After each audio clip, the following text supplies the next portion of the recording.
86J of Mark McClawhorn. And that's the lineup, as Chris Page is going to round them up and bring them around. Here they come. Great flag and we're racing. Chris Kern trying to get around Chris Page. Let's seize Kern and Page. Frank Flory Jr. looking to Chris Page's inside. As now he pushes Jason Jensen up almost to the wall, and he didn't hit it. And he's going to be all over the 151 of Chris Page. And Rick Wilson looking to pass Frank Flory Jr. Remember, 2 is the transfer spot. Here comes Rick Wilson in the 1 cars. He's now in the transfer spot. Rick Wilson in second, Chris Kern in first. Chris Page trying to hold on to that 3rd spot, but he had that trickle away by the 27 of Frank Flory Jr. So Rick Wilson feeling the pressure again. Here comes Frank Flory. We could have a new 2nd place driver, but right now Chris Kern is going to try to do everything he can to pull away, but not break out. So now it's Frank Flory Jr. in 2nd. And in 4th place is the 14J of Jason Jensen. Followed by Chris Page in the 151 and the Hot Rod Lincoln of Greg Batelli. And then we've got the 86J and the 22J. J's are in the back, and Mike Kinney's having car trouble again. Mike Kinney's exiting off the track. Been a rough day for that 22J machine. Well, he got the smoking problem fixed. Yep. He's obviously got another problem going on with the car. Isn't that kind of how it happens? One thing leads to another? Always something, they say, Eric. Yeah, as they're trying to close on the 199 of Chris Kern. That is the Frank Flory Jr. and Rick Wilson. Those 2 are battling for that 2nd spot as Chris Kern's making it look easy out front. Yeah, Chris Kern's trying to pull away as much as he can. They're running a lap traffic. Oh, look out! Whoa, I thought they were going to hit the 86 car going off from the track. McLawhorn took his time getting off the ramp over there, and that could have been especially dangerous. And now Chris Kern, I believe Chris Kern broke out, which yes he did. Chris Kern now, we have a new leader. It's Rick Wilson. Oh, we've got another problem with the leader. They're dropping like flies. Yeah. Frank Flory Jr. smoking. Yeah, he blew something in the back there.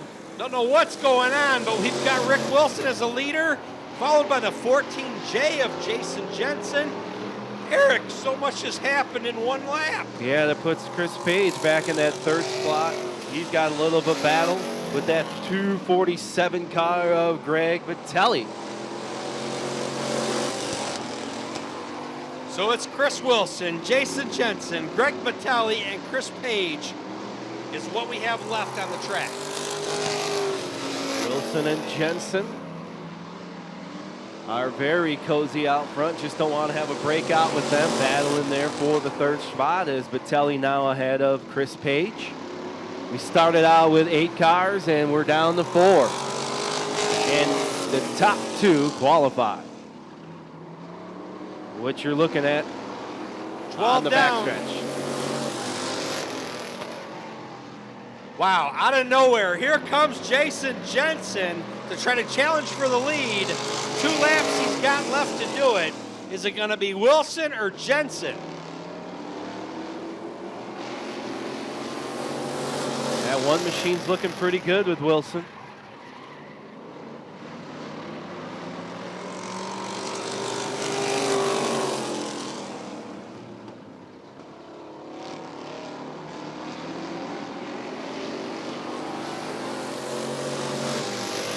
So it looks like Rick Wilson's going to hold off Jason Jensen, but both are going to the feature.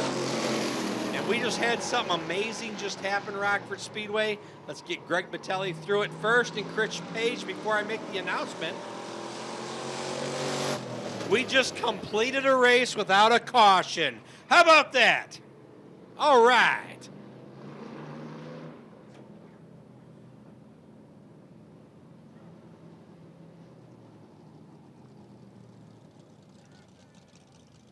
So officially the winner is the number 1 of Rick Wilson.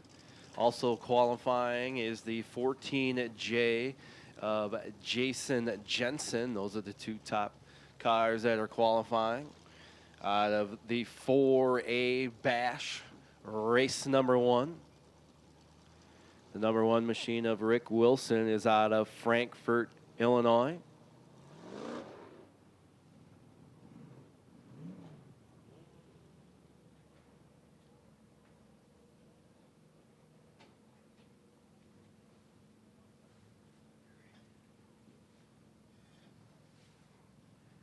As he's getting unstrapped in there, I can slowly see him working his way out of the car. Rockford Speedway, let's give it up to the number 1 machine of Rick Wilson.